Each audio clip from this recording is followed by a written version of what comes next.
What is the best attack from every single Pokemon generation? This question is more difficult than I initially thought, but I believe I have an answer for every generation, and we're going to go through them one by one.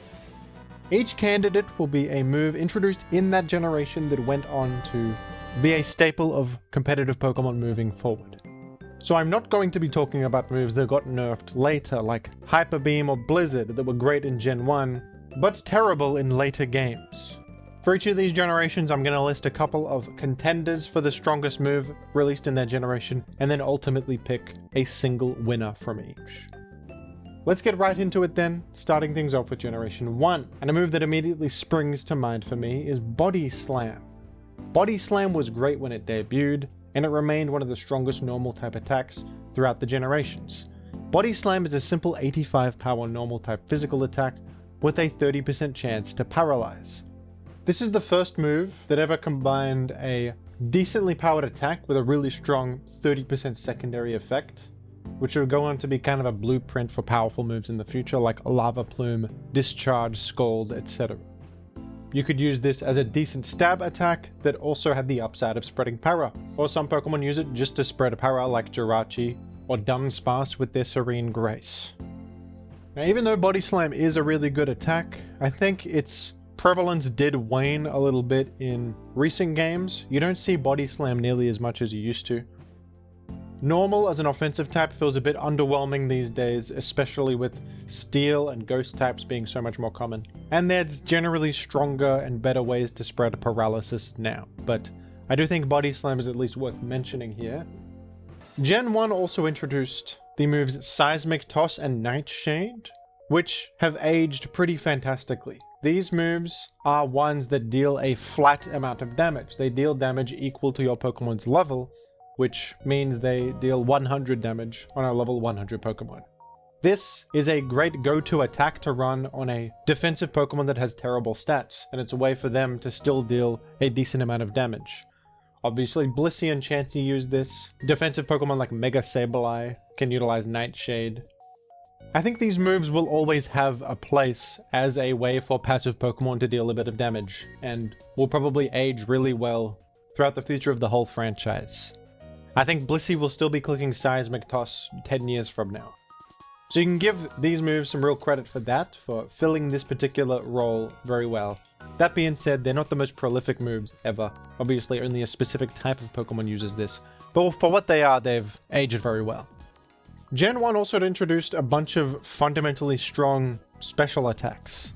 The classic special attacks like Thunderbolt and Flamethrower and Surf that remain some of the go-to options for stab damage and coverage on just about every special attacker that is blessed with them.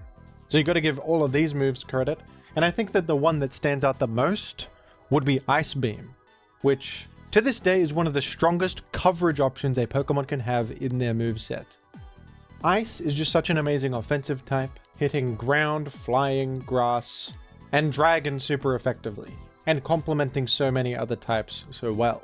If a special attacker was to choose from all of these, Ice Beam would probably be the most desirable one, just because Ice is such a strong coverage type to have access to, and Ice Beam is such a solid, strong Ice type attack.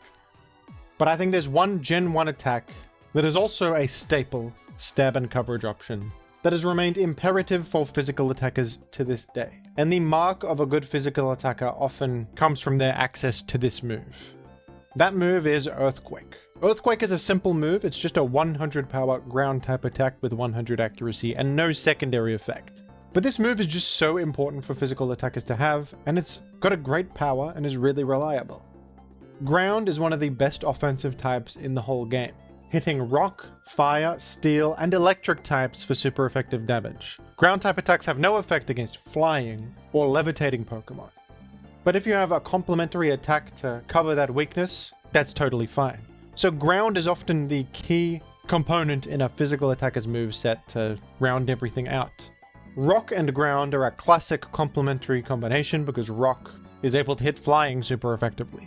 Ground and ice also cover each other's weaknesses perfectly because ice hits flying and also hits grass for super effective damage. Another really important component of Earthquake is that it doesn't make physical contact, so you dodge All those mechanics like Iron Barbs from Ferrothorn, and Rocky Helmet, and Static and Flame Body, which is so important. Most physical attacks make contact, so the fact that Earthquake doesn't is really key. So I think that Earthquake is the best and most important attack introduced in Gen 1 that went on to be fundamental to the game, and continues to be to this day. Now we move on to Gen 2, a generation that actually introduced a lot of really good attacks. One of the most impactful being Hidden Power. Hidden Power is an attack that almost every Pokemon in the game can learn, and its type will change depending on your Pokemon's IVs. At maximum power, it is 70, later nerfed in Gen 7 to be 60. But it can be any type you want. I think this is among the most impactful attacks introduced in Gen 2, acting as a form of universal coverage that most Pokemon could take advantage of. To round out their offensive set, even defensive Pokemon could use it to target specific enemies, like Hidden Power Ice targeting Landorus Therian, or Hidden Power Fire targeting Ferrothorn. This universal way to punish specific metagame forces was crucial and remained widely used until Gen 8, where the move was unfortunately cut from the game. But while it existed, this move was incredibly impactful and competitive from Gen 2 until Gen 7. Another significant attack in Gen 2, Extreme Speed. Extreme Speed is one of the strongest priority moves in the whole game, with an uncharacteristically high 80 base power. Most priority attacks only have 40 base power, so this move is very sought after, and not many Pokemon have ever been able to learn it. No matter what generation you're playing, Extreme Speed is an asset to have in your moveset. And even in Gen 9 OU, Extreme Speed is a fundamental part of Dragonite's moveset. I would definitely call this one of the strongest attacks introduced in Gen 2. That has aged very well, still one of the strongest prior moves, even in Gen 9. Gen 2 also introduced Rapid Spin. This is a utility attack, and a very crucial one. Probably the most important utility attack in competitive Pokemon history. Rapid Spin is a normal type attack with the low power of 20 in earlier games that removes hazards from your side of the field. Also removes other effects like Binding and Leech Seed. In Gen 8, Rapid Spin was buffed to 50 power, and on top of removing hazards, it also grants a speed boost since Gen 8. For a very long time, Rapid Spin was the only way to remove hazards from your side of the field, making it crucial to have on a competitive team. It also sets itself apart from Defog by not removing the enemy's hazards. Defog removes all hazards from the field, whereas Rapid Spin only removes them from your side of the field. Rapid Spin got even better than it already was in Gen 8, when it now dealt actual damage with 50 power on top of it, and also provided you a speed boost. You could get value out of Rapid Spin even if it's not removing hazards, because of the speed boost provided and the little bit of damage it does, which can sometimes nab KOs here and there. And of course, Great Tusk loves Rapid Spin in Gen 9 for that incredible speed boost. You could absolutely argue that Rapid Spin is the strongest attack introduced in Gen 2, but I think that there's one that stands above Rapid Spin, and that is the signature attack at the time of Ho-Oh, Sacred Fire. Sacred Fire is one of the most incredible attacks ever created in Pokemon. This is a 100 power, 95 accuracy move, with a 50% chance to inflict burn against the opponent. This insane combination of high power and a whopping 50% chance to inflict one of the highest impact status ailments, burn, is just such an incredible package. This move is almost impossible to switch in against. It's going to either do a bunch of damage to you, or it's going to 50-50 burn you. So even a resistance coming in is at risk from this attack. Few attacks ever are so safe and reliable and powerful. I think you gotta give it to Sacred Fire as the strongest attack in Gen 2. Now we move on to Gen 3, and this attack is an attack not usually associated with Gen 3, but this is when it was first introduced. The attack Icicle Spear. You probably don't think of this as a Gen 3 attack, because back then it wasn't very commonly used. It was pre-physical special split, and this was a special attack back then. It also wasn't on any great Pokemon really. But later on, of course, Icicle Spear is probably known as the strongest multi-hit move in the game. Icicle Spear is a 25 power, 100% accurate, multi-hit ice type attack that hits 2 to 5 times randomly in a turn. So this move is variable. Sometimes it'll hit 5 times and deal absurd damage. Sometimes it only hits twice, and you're very displeased with that. But of course, certain Pokemon synergize better with this attack. The most infamous is Cloyster, who has the ability Skill Link, which causes all multi-hit moves to hit their maximum amount of times. With the underhanded tactic of Skill Link, this devious clam was dishing out absurd damage with the Shell Smash combo, and even got banned from Gen 5 as a result. When Icicle Spear always hits 5 times, it's an insane attack. And recently the Loaded Dice item enhanced the value of Icicle Spear significantly. The Loaded Dice item causes multi-hit moves to always hit at least 4 times, significantly increasing their average damage output.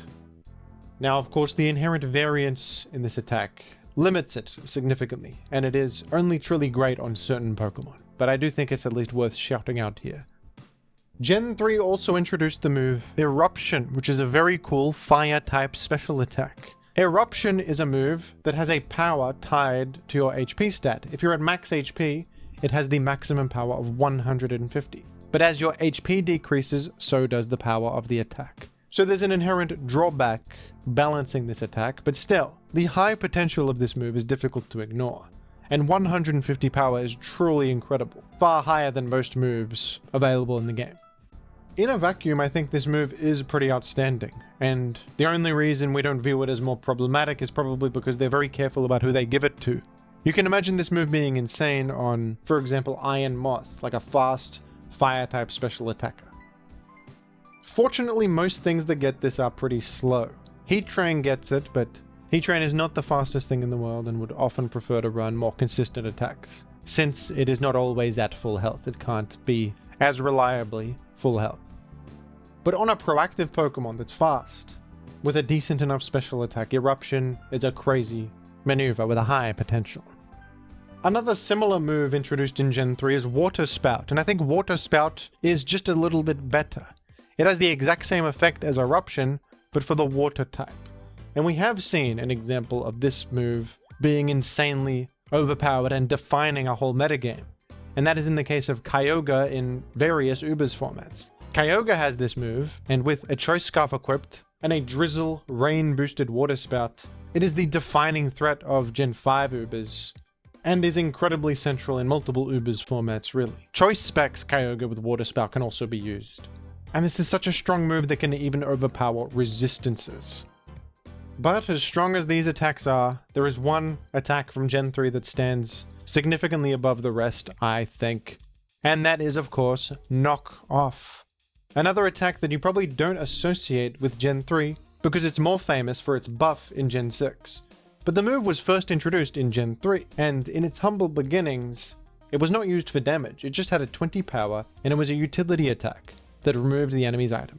But even then, this move was amazing, and anything that got it became viable because they got it. Famously in Gen 3, Sableye is partially viable because it's a ghost type with knockoff, which is rare.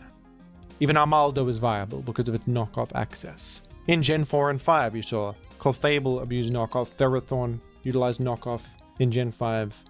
It was a very popular and common move even before it was buffed to have a good power.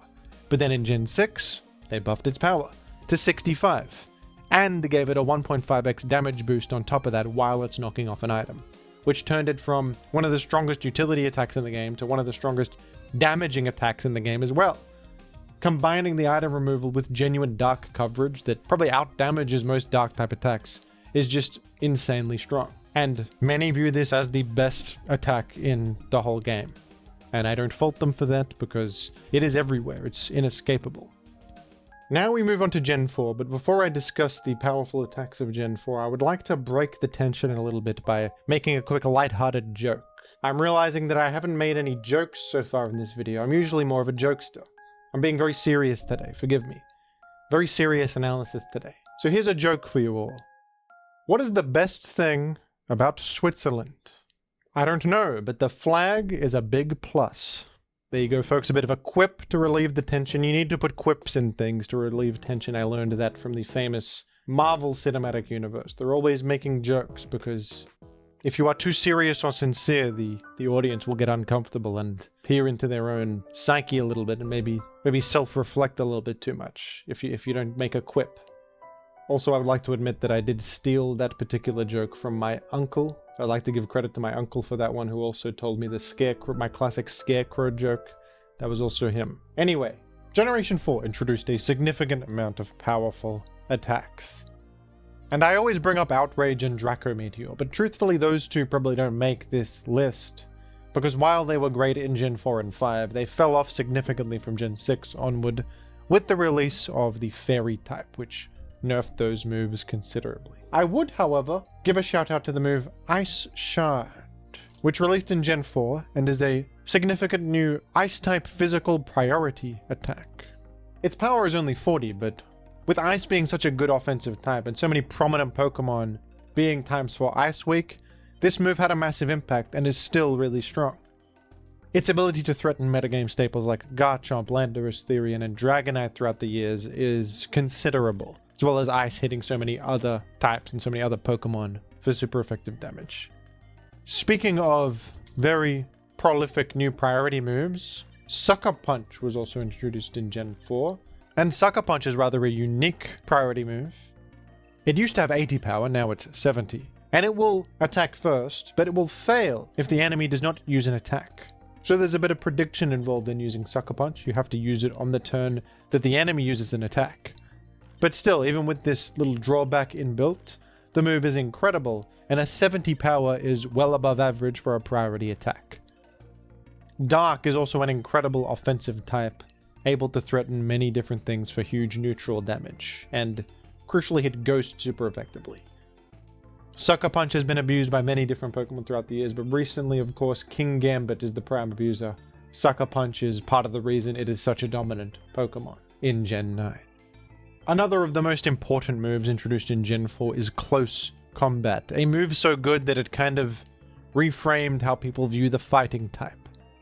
Close Combat has a massive 120 power and 100 accuracy, and the pretty minimal drawback of only a -1 defense and special defense drop, which is negligible on fast offensive Pokemon that are frail already. This incredible attack kind of served to buff fighting types in general, because they have access to this extraordinarily high power move with minimal downside. This move is also aged incredibly, usually being the go-to fighting type attack if you have access to it. The king of all fighting type attacks, really.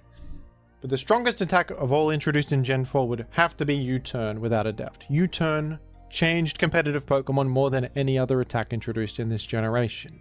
U-Turn is a bug type attack with 70 power, 100 accuracy that will switch out the user after dealing damage.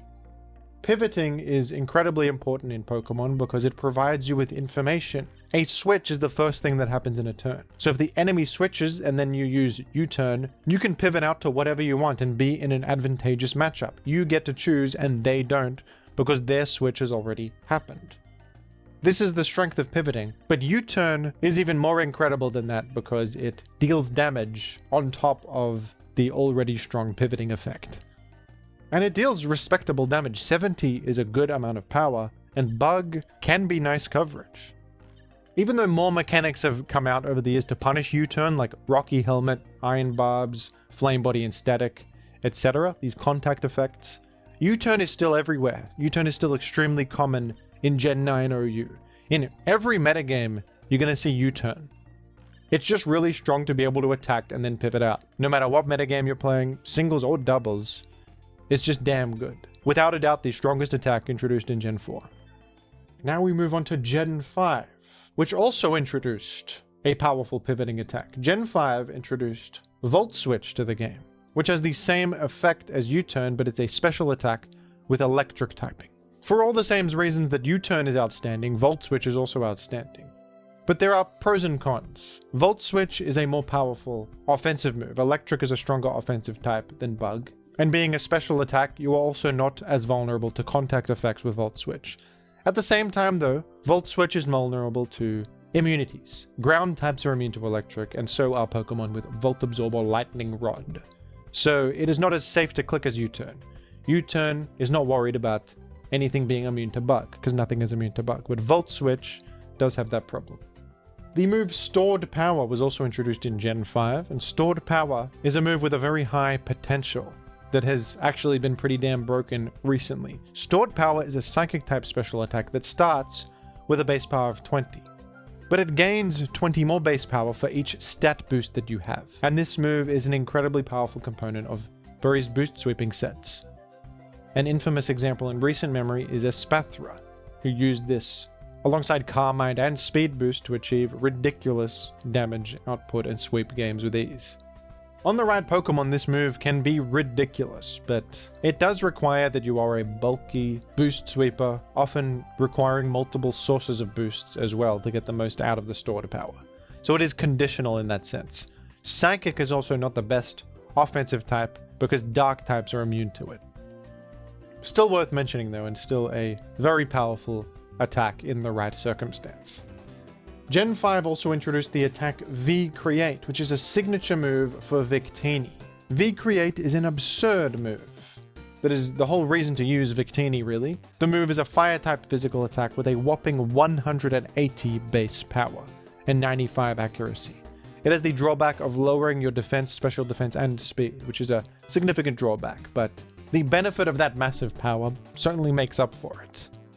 I think the strength of this move is pretty obvious. It deals ridiculous amounts of damage. 180 power is beyond even max damage eruption in base power. And you could definitely argue this is the strongest move in Gen 5 in a vacuum. But I do think it would be wrong to not rank Scald as the #1 move from Gen 5. Just because of how much impact this move had and how incredibly powerful and impactful it is in terms of warping metagames around it. Scald is an incredible 80 power water-type special attack with 100 accuracy and a 30% chance to burn. It also has the added benefit of thawing you out if you are frozen. If you're frozen, you use Scald and you thaw out. Much like what I said about Body Slam before, this is a solid special attack with a decent 80 power that has an incredibly high impact status ailment attached to it. 30% chance to burn is a high chance, and a defensive Pokemon spamming Scald will eventually get that crucial burn. What's so strong about Scald in particular though, compared to other 30% effect moves, is that it's water type, so there's no real common immunities to it. There are the occasional water absorb Pokemon and storm drain Pokemon, but these are pretty niche Pokemon. For the most part, Scald is insanely spammable, and nothing is really safe coming in against it. Nobody likes getting burned. Burn deals a good amount of damage, and especially physical attackers don't like getting burned. So even a physical attacker that resists water, like a Dragonite or a Salamence or a Gyarados, can't safely switch in against this attack. In the same way that Sacred Fire is spammable and has no real safe switch in, Scald is the same. We can be thankful that at least Scald doesn't have a 50% chance to burn, but it does have a higher PP than Sacred Fire, which only has 8. Scald has 24 PP, can be spammed much more throughout a game. So as an offensive option, it's almost even scarier. On something like Keldeo in Gen 5, what the hell comes in against it? Even a resistance is going to get burned. This caused the Gen 5 metagame to really skew towards anti-Scald technology, like Toxic Orb Breloom and Celebi rising in usage because they could defend against Scald in their own ways. Reuniclus with Magic Guard being a common one. Clefable with Magic Guard has also risen recently. It's imperative to have a Scald to switch in, which kind of limits that metagame a lot. In Gen 9, Scald was significantly cut in its distribution, and the last real good defensive Pokemon left with Scald is Alomomola.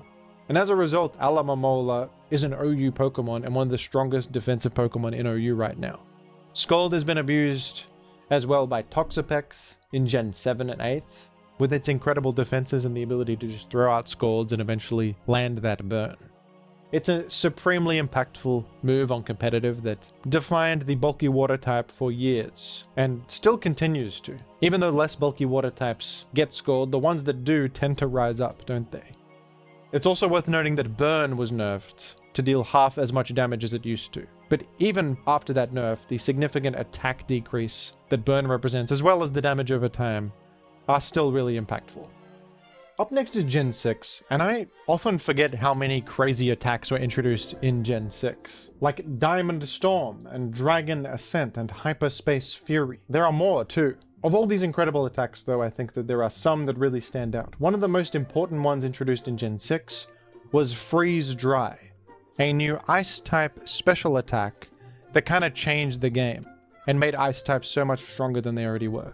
Freeze Dry is a 70 power Ice-type special attack that is also super effective against water, on top of all the things Ice is already super effective against. Now if you weren't aware, Ice is usually not very effective against water. Turning what was once a reliable resistance to Ice types to now another weakness against ice types was massive, and this made ice type breakers like Kyurem and later Iron Bundle so much more frightening than they otherwise would be.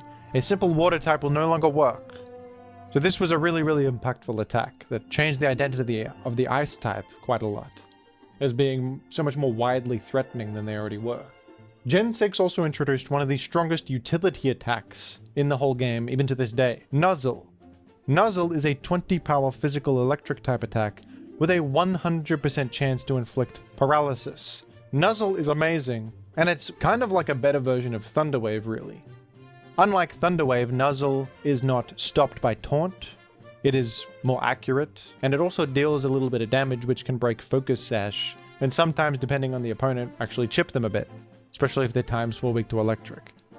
Nuzzle can also crucially hit Goldengo, or Magic Bounce Pokemon. These Pokemon that would actually be immune to Thunderwave can be hit by Nuzzle. So Nuzzle is an amazing utility attack that is actually very rare to learn, but anything that learns it will probably use it. I think you definitely also have to mention the signature move of Volcanion, Steam Eruption, which is almost like a better version of Scald, which is already one of the strongest moves ever. Steam Eruption is a bit different to Scald. It has a 110 power and a 95 accuracy with only 8 PP, but it has the same 30% burn chance. Now it's not strictly better than Scald, because it is 5% less accurate, and you do sometimes miss 95 accurate moves, of course, even though it's rare. And the 8 PP is also a consideration. Scald is more spammable and probably better on defensive Pokemon. But offensively speaking, Steam Eruption is insane. The power spike is significant here, and it's so accurate for such a powerful move. With the burn chance on top, this is just such an incredibly strong and spammable attack, and a real selling point to using Volcanion. Volcanion is incredible, largely due to its access to this move right here.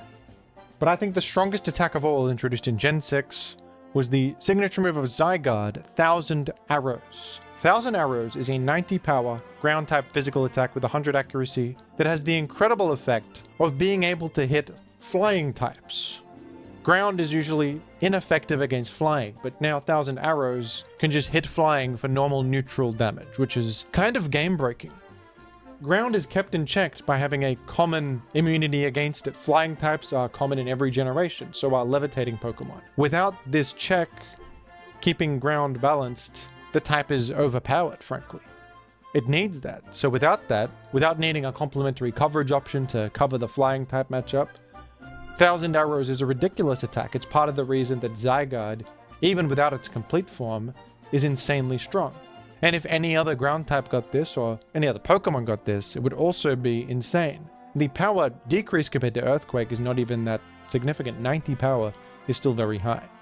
So I think the strongest attack introduced in Gen 6 is 1000 Arrows.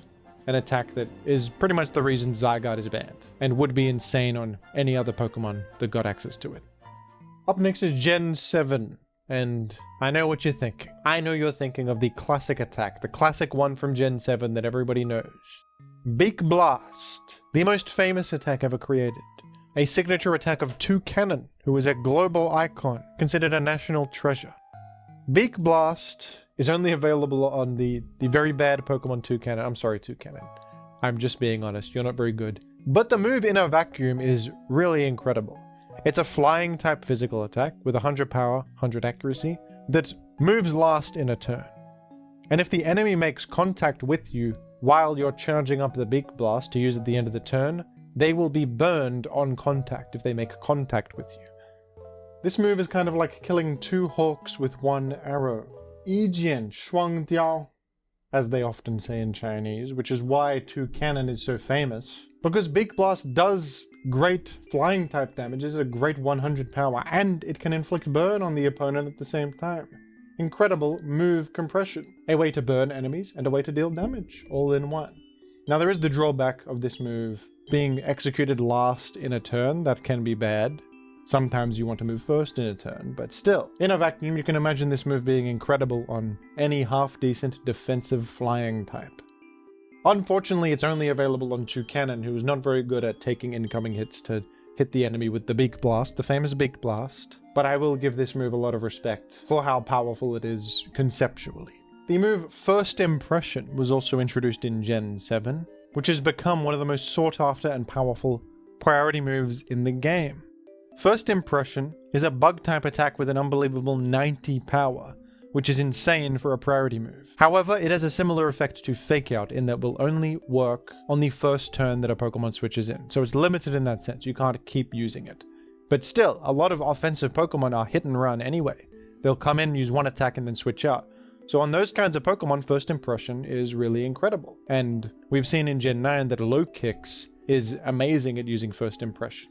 On the right Pokemon, the drawback is negligible, and pretty much every Pokemon that gets this move is going to use it, unless they're really weak offensively. This is a blessing to any physical attacker that can get it. In Gen 7, one of the strongest new moves in the game was the signature move of Lunala, which makes a lot of sense. That's the big box legendary. Of course, it's going to get a really strong signature move. This move is Moongeist Beam, and it's an incredible one. This is a ghost-type special attack with 100 power and 100 accuracy that also ignores the ability of the enemy Pokemon. Moongeist Beam is way more powerful than the usual go-to Ghost Stab option of Shadow Ball, which you probably see all the time in competitive, so it's even stronger than that on a type that is amazing competitively, the Ghost type, one of the strongest offensive types.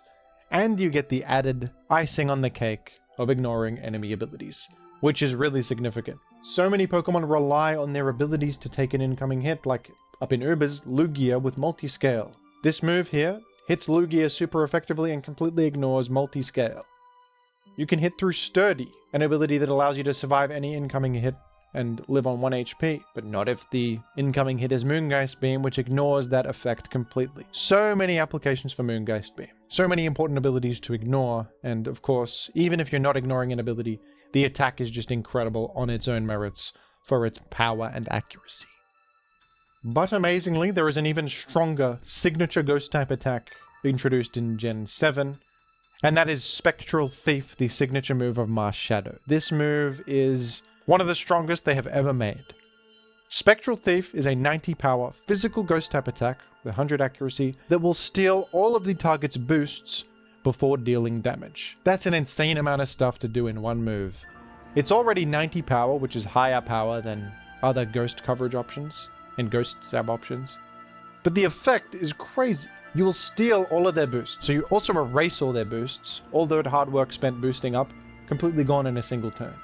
Then you take them for yourself, so you get a bunch of boosts on your Pokemon immediately, and then you deal damage. So if you just stole a bunch of attacking boosts, you deal damage with all those attacking boosts.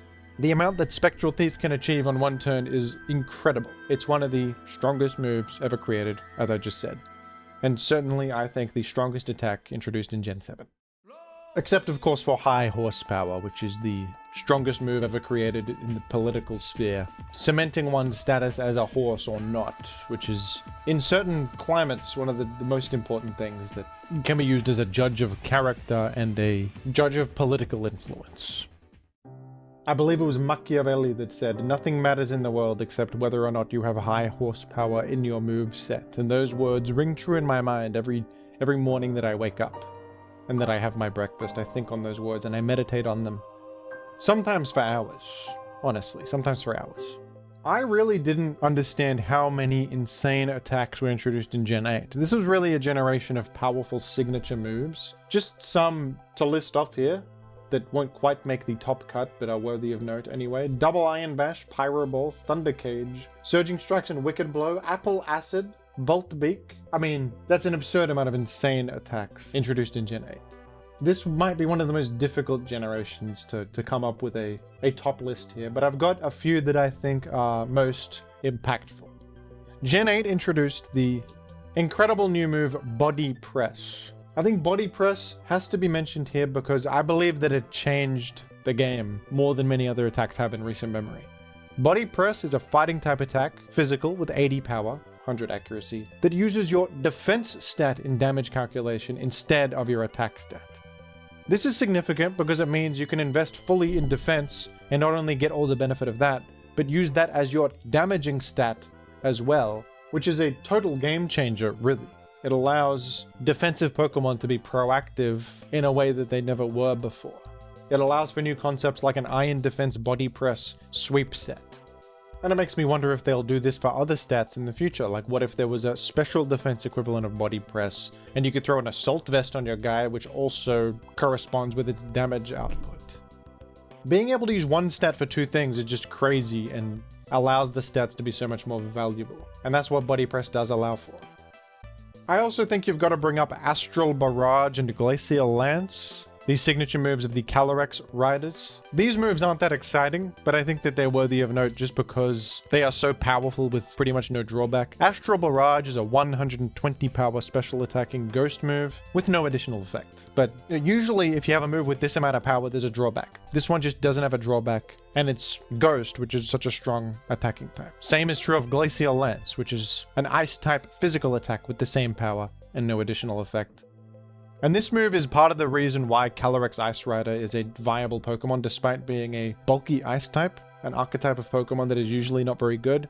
You can thank Glacial Lance, I think, for much of that viability, just being such an incredibly strong attack. But in Gen 8, one ridiculous attack definitely stands out among all the rest, and it's gotta be probably the one you initially thought of, Vicious Rend. This insane move is the reason that the otherwise average Pokemon Dracovish is ranked Uber in Gen 8. Vicious Rend is an 85 power water type physical attack that doubles in power if you move first before the target. And that includes if they switch out. If they switch out, Vicious Rend also doubles in power. With a doubled power, this move has an absurd 170 base power. That is pretty much as powerful as V-Create, but without any real downside. I mean, most of the time your offensive Pokemon is going to be outrunning the enemy. That's just how it's going to work. So this is not a very difficult condition to meet.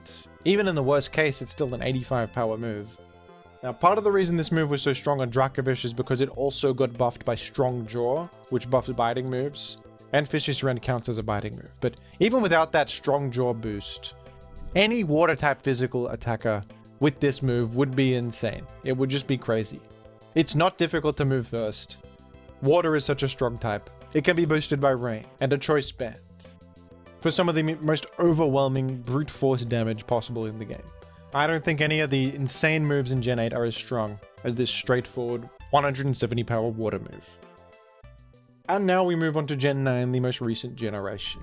Another generation full of insane signature moves. Too many to name here, honestly, but I've narrowed it down to 4 and one that stands tall among those 4. The first one I want to shout out is Torch Song. Torch Song is the signature move of Skeledirge that I think is an absurdly powerful move that we can be thankful is only on Skeledirge. The song being referenced in question is, of course, the Croc title theme on Croc for the PlayStation because Skeledirge is himself a crocodile. That is the Torch Song, if you were wondering. And the effect of the attack is that it's an 80 power, 100% accurate fire type special attack with a 100% chance to raise your special attack by 1 stage. This move combines a solidly powerful attack with a consistently ramping special attack in an absurd combination. On top of that as well, it is a sound move, meaning it can bypass substitute if the move wasn't good enough already. And I believe that this is a beautiful translation of a music piece from Croc into a Pokemon move format. Often nuance is lost in adaptation, but in this case they really captured the essence of Croc title theme in the form of a Pokemon move perfectly.